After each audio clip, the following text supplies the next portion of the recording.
أعوذ بالله من الشيطان الرجيم. بسم الله الرحمن الرحيم. الحمد لله رب العالمين.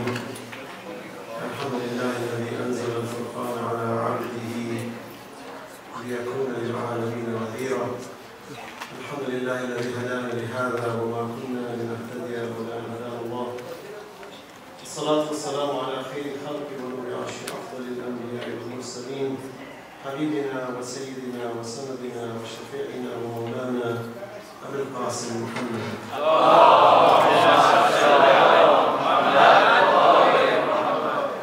وعلى آله الطيبين الطاهرين المعصومين المظلومين. أما بعد، فقال الله سبحانه وتعالى في كتابه المجيد وقوله الحق وهو أصدق الصادقين. بسم الله الرحمن الرحيم.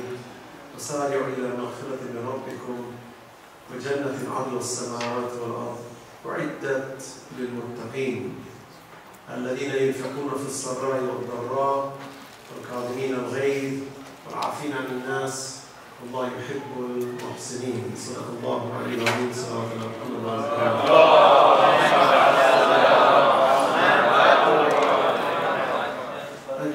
Allah's name, the Beneficent, the Merciful, and all praise belongs to Him for granting us this existence and giving us the opportunity to represent Him, and giving us the opportunity to fail and to make mistakes, because through that we realize what is good, and Allah subhanahu wa ta'ala is merciful in that He forgives us. He is the best of forgivers, and when we go astray, we must never lose hope in His infinite mercy. And as I mentioned yesterday, the power of prayer is filled in the Quran, where Salat, for example, إِنَّ الصَّلَاةَ تَنْهَى عَنِ الْفَحْشَاءِ وَالْمُنْكَرِ وَلَذِكْرُ اللَّهِ أَكْبَرُ. Allah says prayer keeps you from wrongdoing and evil, and it is the best of deeds. وَلَذِكْرُ اللَّهِ أَكْبَرُ. It's a great dhikr, it's a great remembrance. And prayer, as you know, is a form of dua, because prayer is a dua. As much as we submit to Allah in the salah, Surah Al-Fatiha actually is a dua. We're asking Allah. And what is fascinating about Surah Al-Fatiha, the first part is actually the aqeedah. The second part is the dua, which is really the furu ad-din. When we say Bismillah ar-Rahman ar-Rahim, Alhamdulillahi Rabbil Alameen, that is actually Tawheed. Ar-Rahman is actually the Holy Prophet, because Allah says, وَمَا أَرْسَلْنَاكَ إِلَى رَحْمَةً لِلْعَالَمِينَ. Ar-Rahim is actually special mercy only for the believers, which is the love of Ahlul Bayt. Okay? So Ar-Rahman Ar-Rahim, Maliki Yawm al-Din, which is Yawm al-Qiyamah, Master of the Day of Judgment. So you notice the whole Usul al-Din is in the first part of the Surah Al-Fatiha. It starts with Tawheed, it has Nubuwwah, Imamah, and Qiyamah, all in the first shot of the few verses, the few sentences in the verse. Alhamdulillahi Rabbil Alameen, Ar-Rahman Ar-Rahim, Maliki Yawm al-Din. Then we say, Iyaka na'bud wa Iyaka nasta'in. Now this is the furu. Furu meaning our transactions. So thee do we worship, and thee do we seek from. Iyaka na'bud wa Iyaka nasta'in. Then we bear allegiance that our pathway of furu ad-din is only based on the sunnah of the prophets and Ahlul Bayt, which is why we say, Siratul Ladina an'amta alayhim, the path of those you have chosen, not those who invoke your wrath, nor the ones who have gone astray. So salah keeps us away from wrongdoing and evil, because Allah has placed it 3 periods. As you know, Quran doesn't mention 5 periods in the Quran. Quran mentions 3 periods of prayer, but within those 3 periods we have 5 prayers. And Allah has placed them strategically to help us to be upright. Because if we're going to indulge in haram acts, you'll find it's very difficult to indulge consistently in haram act, because the prayer will come in your way. So typically, people who commit sins and evil, they stop praying. They stop praying because they feel that it comes in their way of what they want to do. People who usually reject Allah, people who challenge the laws of Allah, typically holistic challenge, not individual challenge, but holistic. You know, religion is a concoction of the human race. You know, organized religion is just concoction of the human race, you know. It's just the opium of the people say. People who say that are usually ignorant or they don't know what they're talking about. But if people consistently try to find faults in religion, they have a deep desire to do something wrong, and their fitrah tells them the only way you can convince yourself is by bashing the deen of God, the religion of God. So if you ever watch somebody who's constantly challenging, especially teenagers tend to go through that phase. Teenagers, early 20s, they tend to go through that phase where they challenge and they question. And often they challenge, I don't blame them, because we, even in the leadership, even in public life, even as the way we present on pulpits and podiums, we don't present Islam properly, unfortunately. We present recycled Islam. We recycle the stories over and over and over. Impractical Islam, I call it. It's just not usable, but it's just supposed to make us feel good, so that we go home thinking, okay, alhamdulillah, I'm a good Muslim and paradise is for me. Whereas the child starts to question rationally, academically, well, how do I know? You've told me this, how do I know? Then we don't know, be quiet, don't ask such questions, otherwise God will throw you in hell. And the next thing, they start challenging, and they don't have faith, they lose faith. It's called apathy in religion. You start losing this zeal for God. Not that they don't have it. I have never met a human being, even non-Muslim, human being in general, who doesn't have a zeal for the truth to turn towards Allah. I have never met a human being. Even an atheist, when they're challenging deep in their heart, you can see it in their eyes, they want to grab onto the good. But they've been so misinformed, disinformed, that their assumptions, which they now use in their logical argumentation, is so out of whack that their conclusions are out of whack. And all we have to do is adjust the assumptions. When they start in their assumptions, you correct the assumptions. Because humans are generally logical. It's not difficult to process logic.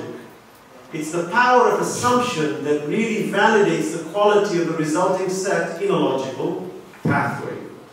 So, Allah subhanahu wa ta'ala is showing us that this prayer is natural. There's something special about it when you submit. Because you ask the question, human beings, we're very arrogant beings. We're very arrogant. In nature, we have arrogance in us. There's no question. We're very egotistic. But yet, humans have always wanted to bow to something greater. They bow to the sun, they bow to the moon, they bow to rocks, they bow to trees, they bow to animals. Why? It's because our innate nature tells us there's something greater than us. When the thunder, clamors in the sky, you become scared. That fear is a natural reaction to something greater than you. When death overtakes, and there's nothing you can do. When someone is ill, you're doing everything to stop that illness, but there's nothing you can do. Or you're falling from a high place, there's nothing you can do. That moment is when one realizes, wow, nothing will help me than prayer. Honestly, when you go to the hospital and you see all those people lying in bed, the doctors are there, think about it. Think about one patient. When I go to the hospital and I go into a room, particularly the ICU, for example, that room is probably worth $1 million worth of equipment. Each room probably. So much instrumentation, so much, and so many human beings moving in and out, just keeping an eye on one heartbeat, for example. It's amazing what a contradiction we are as a human race. That while we readily, without batting an eye, smack each other, put bullets in each other, and yet we spend millions of dollars building a room just to sustain one beating heart. Think about it. Allah subhanahu wa ta'ala says, this heart that I've been keeping alive, did you realize how precious it is that for you as a human race, you need an army of doctors to look at it, whereas I keep it alive in so many ways. These are realizations. Allah says, these are signs for people who think. When you walk into hospital, say, wow, look how much money and how much detail goes to keep this one person alive, whereas billions of people are walking around this earth right now as we speak. And we push them, we kick them, we don't realize the value of the human soul, the value of this gray matter in the head, the value of this pumping heart, how precious it is, It's so precious, and so many mechanical things are taking place in my body as I speak right now. Autopilot, I don't even know what it is. Allah says, I sustain you. How about that? But when I do take a little bit away, what do you think can help you? When you go to a hospital and you see a poor person dying, what can you do? The doctors are there. Let's say that person is a millionaire. Can you look at the doctors, okay, I've got cancer, I'll give you $1 million more. The doctor looks at you, give me $1 billion more, there's nothing I can do. If your cancer is metastasized, I'll give you $10 million. I'm sorry. There are millionaires who say, we'll give you all our wealth, get rid of this disease. The doctor says, my hands are tired, I don't know what to do. When you bring it down to the bottom line, what is left? If not dua. That's why Allah says, when they're in that state of peril, when their life is on the line, they turn to God sincerely, begging, مُخْلِصِينَ لَهُ الدِّينَ. They beg. Now isn't it logical, therefore, that since we realize that we are fragile beings, we are very precarious as human race. Any second we could be dead. Any second. I've seen it. I've seen with my eyes death even as a child. Once I was in a hospital visiting somebody in Al-Khan Hospital in Tanzania, and there was a man coming down from the stairs, and I'm standing there. I'm only probably 7, 8 years of age, and I see this man coming down, and he slipped. And he tumbled. And I saw him tumbling to the floor.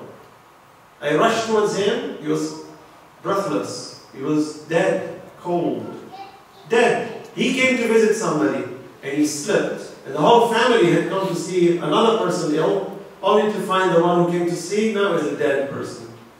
And then they took the body, and I walked, 7-year-old, I'm watching this young man's body being taken in the room, and everybody's screaming. And I'm wondering, like, what is this? What's going on? Allah says, you see, كُلُّ نَفْسٍ ذَائِقَةُ الْمَوْتِ. Every self shall taste death, and I don't discriminate. I remember one of the rules I learned in life as a child, which I thank Allah eternally for teaching me that value, is the value of life. I had a young friend, we went to school together. He wasn't really a close friend, but he was a friend. And some of the kids were bullying him, you know, making fun of him, and we used to get a ride from the Catholic school we were going to go home. And they made fun of him. You know how kids bully each other. That's why I always say this is a lesson we must take very carefully. The preciousness of life, and Allah has kept it precisely for this reason, that you and I should take account of it and deal with each other under these premises. And if you and I feel it, and if we feel such energy, believe me, you and I will never backbite, we will never harm anybody. And if we do, we will seek forgiveness quickly for our foolishness. That he won, you know, they bullied him a little bit, but to me, I didn't stand up for him at that stage. You know, I was probably 8 years old. I didn't stand up. You know, I didn't fight for the young boy. I was his age. And I remember in Tanzania, after school, we all put on our pajama suits, and not like sleeping pajama suits, but our prayer pajamas. And then we go for salah, you know, we go for Maghrib salah, all the kids have their own jama'ah and so on. So I remember I'm entering the masjid, and I see this little body sitting in the ghusl area, you know, where they wash the body. And there's a little body sitting there with his toes facing in the air, and I see a body. Look how Allah is showing me. I'm 7, 8 years of age, a body. I look, I said, that's a young boy. Because whenever we would go to the masjid, the ghusl area was near the entrance. So I walked towards it, and I came near it, and it was that boy. He had died. He went for tonsil removal surgery that afternoon, and it failed. Unfortunately, in those hospitals, they weren't so good at that time. He died. And I stood there sobbing, you know, tears were just rolling down my eyes, and it was the most profound moment of my life, where Allah is teaching me as an 8-year-old, did you see this? This morning He was with you. Right now, there is nothing you can do for Him. And I took a lesson in my life that never stand on the side when injustice is being done. Fight for it at the moment, because you may lose the opportunity to rise for justice. And treat everyone as if they're going to die the next minute. Every handshake should be the last handshake. Now it's a precious handshake. It's a precious hug. It's a precious Assalamu alaikum. It's no longer a business transaction. It's real. It's alive. Because you see this person now, oh Allah, maybe I won't see this person tomorrow. Maybe not tonight, maybe next hour. It's amazing how we are good in gossiping about people and finding faults, but then we go with a somber face if we go to their funeral. And we put on a sad face, oh, what a sad thing. What a good brother. But you look, see, that was the same brother was backbiting and this, you know, oh, I had hatred for this person, now I feel remorse, I feel guilty, oh my God, what did I do, you know, he passed away now. It's interesting when I deal with kids at Wise in our facility, when kids fight with each other, you know, so one kid wants to hit the other. It's the way that we train them. Even Hollywood trains our kids today, you know. You got a problem, just kick them, just blow them up, shoot them. This is how they're taught. They're not taught to sit and think and evaluate that I have a problem here, let's talk. Just kick. And then fathers come, yes, I train my son. Whenever there's something, just jump in. This is a, you know, no, I don't want my son to be bullied. I said, your son is being bullied? He's bullying. Hello? You know? And when did we learn? Children have committed suicide because they've been bullied. So, the examples, I sit with this child, I said, okay, you see that boy you just hit? He said, yeah, well, what happened? Well, he took the ball from me. That's not fair. It's my ball. And they're living in this little cocoon, you know, when you're angry. You ever notice when a person is angry, all their logic goes out the window. Their rationality is skewed and demented. And the ball becomes wajib. So he says, took my ball. I said, what if I told you he's an orphan and he's got cancer and he's going to die? The boy said, what? Cancer? He's going to die? No. Are you real? Seriously? I said, what if he was? No, that's not nice. I said, yeah, it's not nice. So he has to be sick for you to be nice to him. But if he's healthy, go punch him. Can I tell you he's got cancer? Or his mom just died? Or his dad just died? Oh, I'm sorry. You want the ball? I mean, I can go all the balls. Right? But the minute you say, no, you know, he's got a problem, the poor kid is sick. Oh, don't touch him. It's very nice. But if I say, no, he's healthy, his father's rich, he's strong, good, go punch him. It's an irony of the human race. The minute you're healthy, beat him up. If you're not healthy, oh, let's feel sorry for him. So Allah is saying, what's the matter with you, mankind? Something's wrong with you mentally. I swear when we treat each other like this is because we have not taken account of the rahmah and the barakah. Ya ayyuhalladhina amanu alaykum anfusakum, Allah says. Or you believe, take care of yourselves. And when you walk around, if you want to, this is taqwa by the way, you want to know practical application of taqwa? God consciousness, it's that. Just seeing the rahmah of Allah. People say, taqwa, do I need to go to the mountain and meet this great prophet who's now going to give me all the secrets of the universe? No! Taqwa is examining carefully and looking. You see a spider making its home? Wonder, how did you know, oh spider, how to do that? And how patient you are when you make that house for your food. And your house is so complicated, yet it is so fragile. And Allah says in Surah Al-Ankabut, right? That the house of a spider is very fragile. Right? The disbeliever is like the house of a spider, Allah said. So, why is Allah subhanahu wa ta'ala describing it? Allah says, these are signs. Did you see that? But that spider, look at him. He knows how to shoot. And his tensile strength of his saliva is stronger than steel. Do you know that the tensile strength of a spider's web is stronger than steel? You can't break it. You pull it, it doesn't break. Steel will break. That's how powerful Allah is. Look, this little creature I showed him. Did you pay attention about my mercy on him? Did you see how he deals with his life? Did you look around the human race? Did you see all those poor orphans and poor people who are starving? Did you care for them? Did you go around feeling compassion for them? Imam Ali says, "Ma jaffat ad-damu illa li kasrat al-qulub, wa ma qasat al-qulub illa li kathrat al-dhunub." He says, tears don't come out, you know, when hearts are hard. And hearts don't get hard unless they are filled with sins. Imam Ali says, "Ma jaffat ad-damu." Tears don't come out when hearts are hard. When do hearts become hard? When they become hard when we're filled with sin. When do we become sinners? When we don't pay attention to Allah's rahmah. When we don't want to pray. When we don't seek. when we don't feel compassion for others, when we lack empathy for others, if not sympathy. This is rahmah. The fasting month is precisely designed to make us empathic, to make us sympathetic, for us to feel the pain of others, for us to realize our obligation in the rahmah, so that we turn to prayer. So the verse I started, Allah says, وَسَارِعُ إِلَى مَغْفِرَةٍ مِّن رَبِّكُمْ. Hasten to forgiveness. Look at the verse. وَسَارِعُ إِلَى مَغْفِرَةٍ مِّن رَبِّكُمْ. Hasten, don't waste time. Don't say that tomorrow I'll ask for forgiveness. Allah says, no. How do you know you'll be alive tomorrow? I have hidden that moment. وَمَا تَدْرِي نَفْسٌ بِأَيِّ أَرْضٍ تَمُوتُ. No self knows on which land they will die. How do you know you'll be alive? You feel a remorse? Do it now. And when you do it now, the condition Allah says, don't repeat it. The haram that we have done, Allah says, I will forgive you. Condition, don't repeat it. If you repeat it, then you have to ask for remorse again and hope that you stop. Now, you might say, I asked for, istighfar, for forgiveness, and then I did it again. So now I'm not going to ask again, because now that's hypocritical. Wrong. Ask again. You say, but I want to do it again. Doesn't matter. Inshallah, you will lower it. You lie 10 times today, tomorrow, inshallah, you lie 9 times.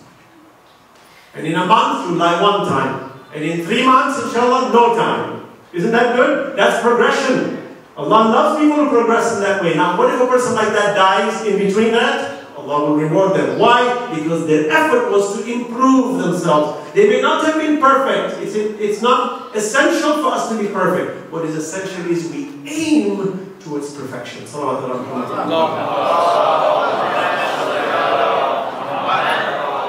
I give us some basic social rules, brother. I remember one time I experimented this, and it takes effort. I must say it's not easy. But if we put it in action, and we begin to be God conscious at all times. This is muttaqeen. Quran says, muttaqeen are constantly God conscious. I remember one time I was in a school district, and there was a person of another school, another religion, who didn't like me because I was a Muslim. He was a teacher, and I was managing the whole district, the whole IT of the district. And he didn't like me. So in front of all the brass, he started complaining about me to the superintendent and, the head of the teachers union, all the brass in the school district, started bashing me. Now, of course, my record was very good. The results that we brought in the district was impeccable. I mean, they were all they couldn't say good things enough about us. It wasn't like I knew this guy's got some hatred for me. It's not like I really failed. But while he was saying it, subhanAllah, I remember that whole morning I did dhikr, I read Quran. God was in my consciousness constantly. This was one of those high moments of life. You long it every day, you wish, God, I wish I was on that mountain again. And I was sitting there, and all this brass, big money, you're talking millions of dollars here, you're talking power, And the guy starts bashing me. And I just saw him lying horizontal as a dead person. Like as if I'm carrying his grave, and I felt sorry for him. And he's bashing at me. This man is like this, and I'm just looking at him and smiling with compassion. And I didn't lose my temper. So they all looked at the superintendent, so what do you have to say? I said, I think Dave here has got a lot of attention. He probably has some good valid reasons, but we'll discuss this later. These are benign issues. And the head of teachers says, how do you do that? How do you handle that? I would have just blown my top off. Because you've got credentials. You could have smeared it all over his face as to how great you are. I said, yeah, but that's not the point. He said, well, what do you mean that's not the point? This man is bashing you. I said, so what if he bashes me? Evidence is on my side. Why do I need to stand up for anything? I mean, unless all of you are skewed and biased, then I would be arguing the case to a biased community anyway. What difference does it make for me? Even if I have the credentials. There was this moment, I was like having a bird's eye view. I was looking down at this, I felt like I was elevated. Those are the most incredible moments of life, I must say. And they bring instantaneous results. So what happened is I was very gentle, very kind. We stood up after the meeting and shook hands with him. And he was embarrassed when I shook hands with everybody and walked away. About an hour, half an hour later, 45 minutes later, he was at my door, knocking on my office, with a big dish of sweets. He says, "Will you allow me to come into your room?" I said, "Of course, come on in." He had his head down. He said, "I've come to sincerely seek forgiveness for my foolishness." And he did his hand like this. He said, "You are my teacher." He had his hand like this. He put the sweets down. He says, "You are my teacher. And I've come to beg for your forgiveness, and I brought some consolation as sweets just to say I'm sorry."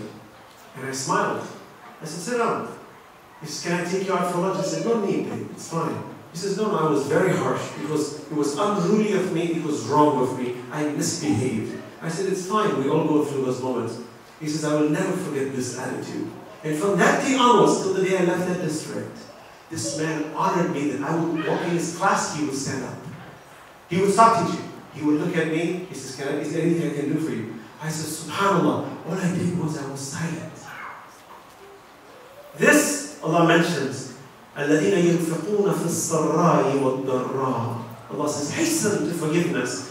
Paradise that awaits you is greater than the earth and sky put together. وَجَنَّةٍ عَرْضُهَا السَّمَاوَاتُ وَعِدَّتْ لِلْمُتَّقِينَ. It's a calling to the God conscious. الَّذِينَ يُنْفِقُونَ فِي السَّرَّاءِ وَالضَّرَّاءِ. They are the ones who give charity in good times and in bad times. وَالْكَاظِمِينَ الْغَيْظَ.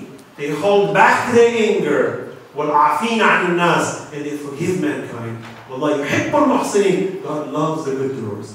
I feel that verse for a split moment in my life. Not that I'm consistently good in that. God, I wish I was consistently good in that.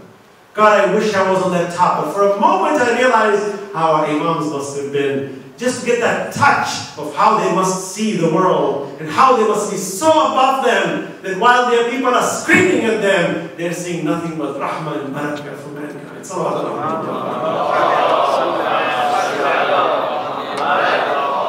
I read stories. Imam Hussain was once riding a horse, and a man comes to him and holds the holster of the horse and doesn't allow the horse to pass, and he starts to say bad things to the blessed Imam. And the Imam alights from his horse, because he's holding the horse. The Imam comes and says, "You look very tired." Because you would think usually a person gets off a horse, the next thing you want to sock him with a punch and tell him something bad and equalize the venomous words, the altercation of tongues as we call it. Rather, Imam looks and says, "You look tired. Come home, have lunch, rest, cool off. We'll continue this discussion." The man cried. He says, "God knows when to put his leadership." Another story. A man comes to Imam Sadiq alayhi salam and is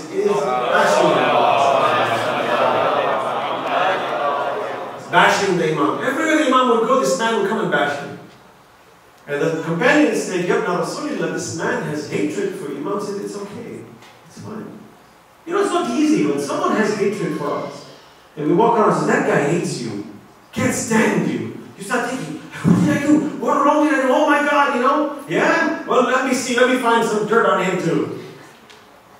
Rather, the Imam says, "No problem." So you're wondering, why is no problem? The man doesn't like you. The Imam says, "You understand why he doesn't like me. This is the hikmah Allah gave to Ahlul Bayt. Lesson for you and me. Not stories that you and I can just read and feel good about. Stories for you and I to practice." But often I ask, "Imam, how did you practice this?" Imam says, "Follow these prescriptions of the Quran. Follow us. Be God conscious, and you come near us, and you will feel this enormous power that the others will not feel, and you will be ahead of them, and you will rule the world through your kindness," as the Imam says. When a man does harm, when a person is rude and is harsh to you, punish them with kindness. It's not easy. Often I lost my temper. I said, "You fool. How did you lose the temper when you should have reversed it?" But at that moment, Allah wasn't in my vision. The rahmah wasn't there. I was mechanical. I was robotic. And many times I feel those moments. That's why salah, Allah says, prayer keeps you away from wrong behavior. Hopefully, you have that God consciousness so that you behave good. So the Imam takes the companions and says, "Come, let me show you why he's angry." So they follow him. Imam goes to the man's house. And the man is sitting at the gate, at the door. And the Imam approaches and says, do you allow me to come? Reluctantly says yes. With anger, Imam comes near him. He says, I have come to ask to buy your land. So the man says, you want to buy my land? He said, yes, how much do you want? He gives him a number. Imam doubles it. Doubles the value. It says, in a bag of gold, says, here's the payment for the land. And the man looks up to the sky. He says, God knows where to put his representative. He smiled, he apologized to the Imam, and he walked away. Imam said, you know why he was angry? Because he knew I'm the Imam of the time. And his land was not bearing any fruits. So he was angry with God, and who to be angry than with me? That hikmah requires guidance from Allah subhanahu wa ta'ala. But how do you mitigate it? How do you solve it? When the people are angry in our communities, there's a reason that's triggering them with anger. The first thing we need to do is smile. Smiling is infectious. Scientists have studied that the first thing a human being looks at in a person's face, when they see the first human being, whenever they see a human being, the first thing they look at is their teeth. It's very good, mashallah, for us to have good, clean, white teeth. I say it because first impressions are lasting impressions. And the power of da'wah just with white teeth cannot be stressed enough. You might think, da'wah, white teeth? Yeah, very important. Floss, please. Nothing is more important than floss. Listen, I brush my teeth. No. Floss, please. Flossing, you don't know what lives between the teeth. And then it has its own little world. And it starts getting its own odor, which makes people fall when they come near you. And it's a burden to have bad breath. In fact, eating garlic and onions is makruh before you go outside. Don't do that if you're going to meet people. Although garlic and onions are healthy for you, don't eat it if you're going to meet people. It's not good. So the first thing, researchers have noticed that the first thing a person looks at when they meet a person is their teeth. Second, their eyes. Third, their hair. Our sisters maybe ask, what about my hijab? They look at your hijab, don't worry. But that's the first thing they see. Alhamdulillah, salawat alhamdulillah.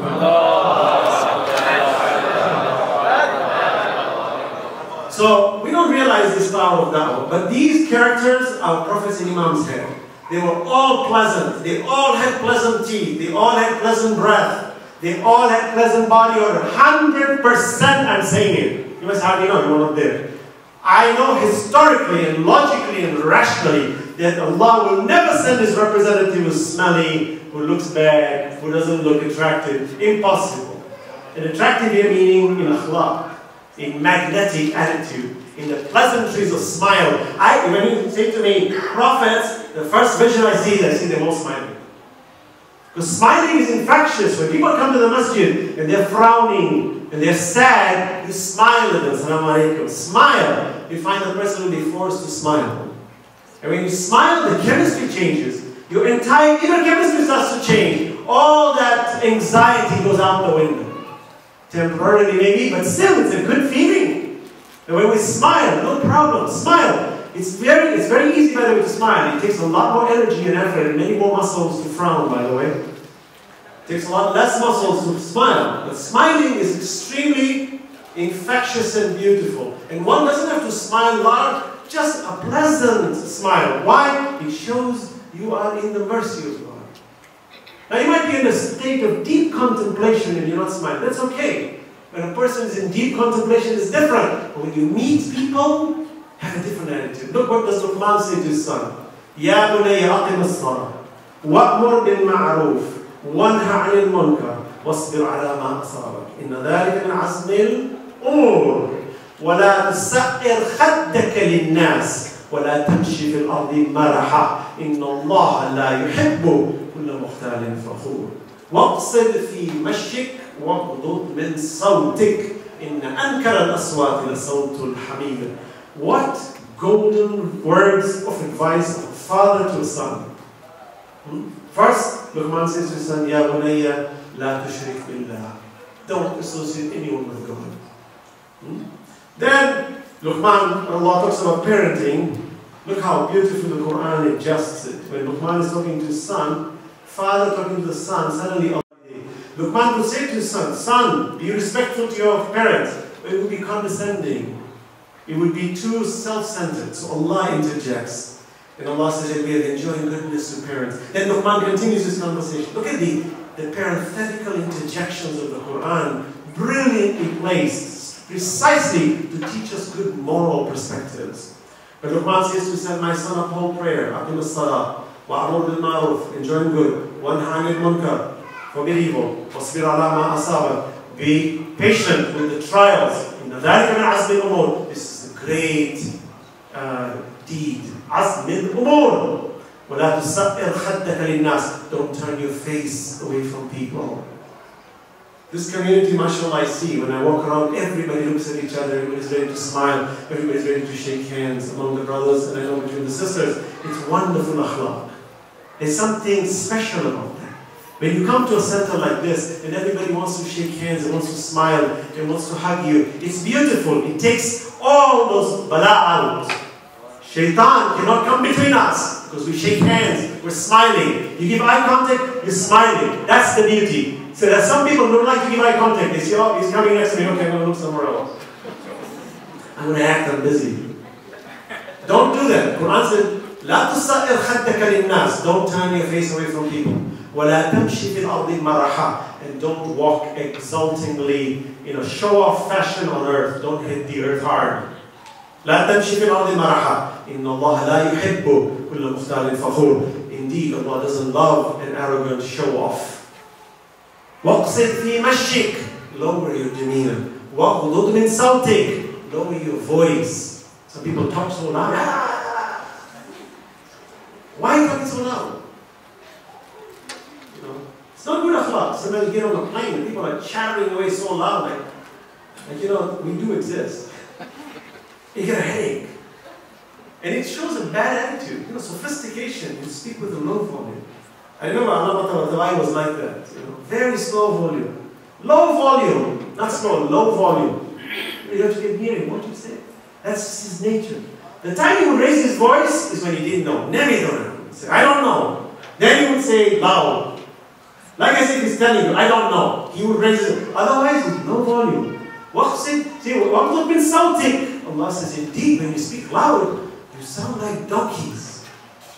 إِنَّ أَنْكَرَ الْأَصْوَاتِ لَصَوْتُ الْحَمِيرِ. Indeed, the most detestable sound to you is the braying of donkeys.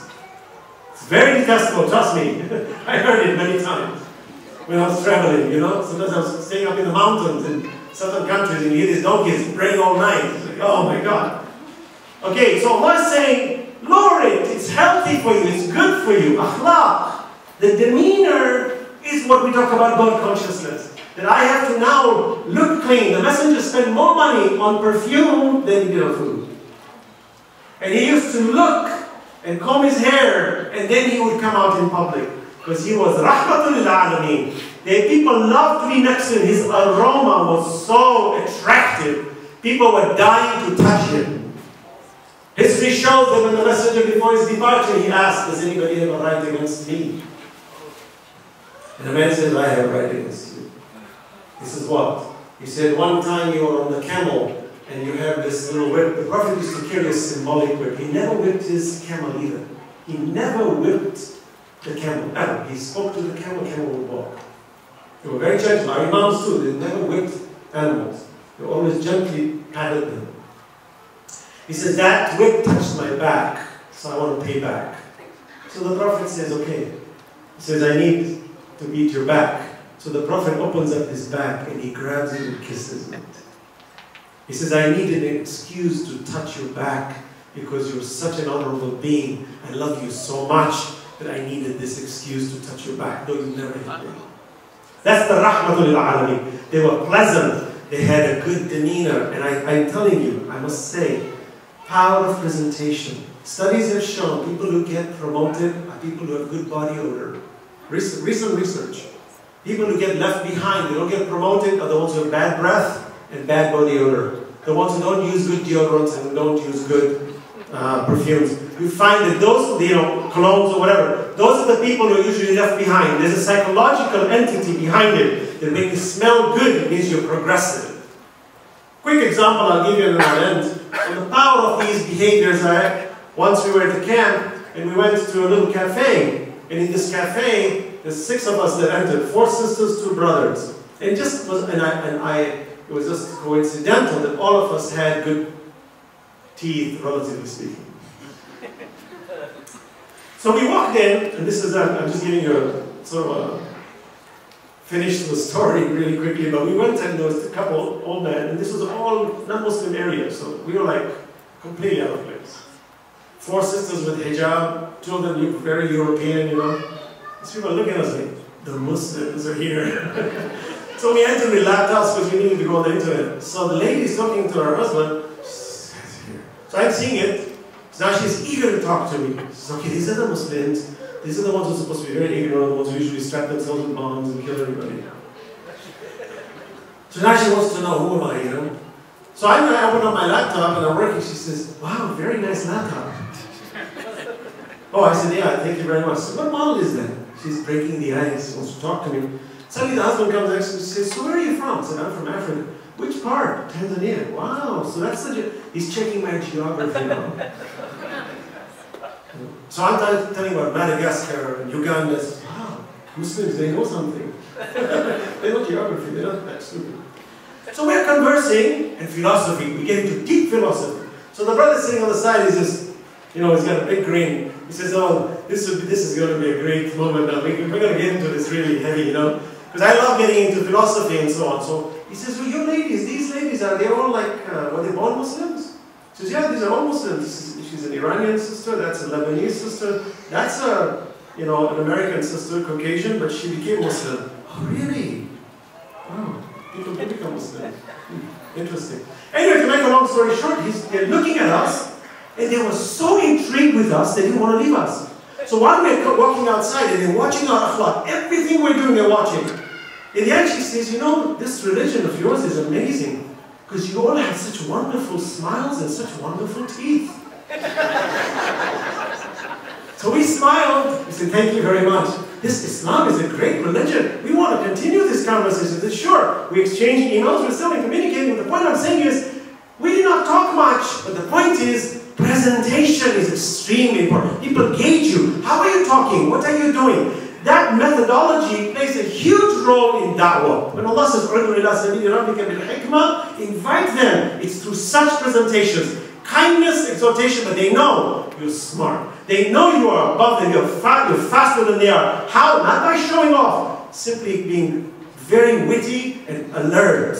You look at people, they look at you like, you seem to be very alert. What do you know that I don't know? That's how people come closer to Allah subhanahu wa ta'ala. So tonight, I end by saying the dua factor. We ask Allah to give us this tawfiq. To give us the tawfiq, Allah. You see, رَبَّنَا لَا تُزِغْ قُلُوبَنَا بَعْدَ إِذْ هَدَيْتَنَا وَهَبْ لَنَا مِنْ لَدُنْكَ رَحْمَةً. You know, don't let my heart go astray. You know, and give through your love. Bring me closer to you, O Allah subhanahu wa ta'ala. These characteristics, when we deal with each other, every handshake, brothers, I must say, and sisters, like as if it's the last one. It's a different attitude. You might say, I've told kids, you know, I'll give you a quick example. I had a young boy who I was training in tennis as a young child. And I remember the first time I met him, he's very close, he's a non-Muslim family. This boy has been very close to me. He was of the Christian faith, Chinese, from the Christian faith. And we were very close. He was a 4th degree black belt, so he was training me in martial arts, I was training him in tennis. And I went to his house for the first time, and he was very rude to his father. I've used this example many times, just examples of realizations. He was very rude to his father. We were downstairs, his father was calling me, he was very rude to him. He said, what do you want? You know, like this. Don't bother me, don't bug me. I've gone through these phases too, and I've spoken about it in my lecture too. When we belittle the rahmah of Allah subhanahu wa ta'ala. So it bothered me because I realized, you know, I also do that sometimes, and that's wrong. But this is too much. This is bad. So we went to play tennis. After a tennis game, we were sitting in the diner having a milkshake. I said, you know, what if I tell you your father just died? He stopped drinking. He said, what? I said, what if I told you he just died? He said, that's a rude joke. I said, it could be. What if I told you he just died? How would you feel? He said, I feel horrible. Of course I feel horrible. I said, it doesn't seem that way when your father was calling you. You seemed very rude to him. And he says, he didn't die, did he? I said, no. I said, go home and appreciate him. About 4 or 5 days later, his father called me, all excited on the phone. I said, what did you do to my son? I said, what did I do to your son? What do you mean? He says, I can't get my son off my door. He's at the door, he must take the trash can. He's waiting for me. He's respecting me. I walk in the room, he stands up. What did you do to him? I said, nothing. My religion taught me to be God conscious and to be respectful to parents. And I simply told your son to do that. He says, I can never thank you enough for this. Look at the power of one conversation, even to a non-Muslim child. Until today, this boy respects his father the same way. He's married, he's got kids, he stands up when his father walks. Every time I ask him, why do you do this? He said, that moment, you woke me up. And for the rest of my life, I see my father, I feel it like it's the last moment I will see him, and I will never miss the opportunity to be nice to him. This is the barakah and the rahmah Allah subhanahu wa ta'ala has given us. The same happened to me. I remember once my mother was calling me, I was going to pretend I didn't hear her.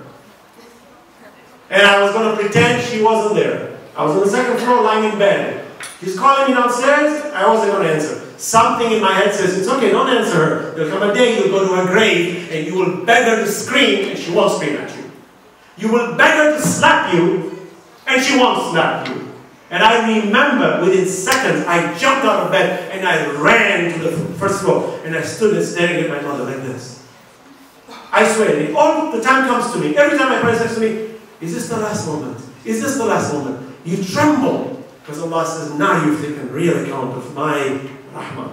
Bismillah ar-Rahman ar-Rahim. Allahumma inna nad'u ilayka fi dawlatin karima tu'izzu biha al-Islam wa ahla wa tudhillu biha al-nifaq wa ahla wa taj'alna fiha min ad-du'ati ila ta'atik wal qadati ila sabilik wa tarzuqna biha karamat ad-dunya wal akhirah.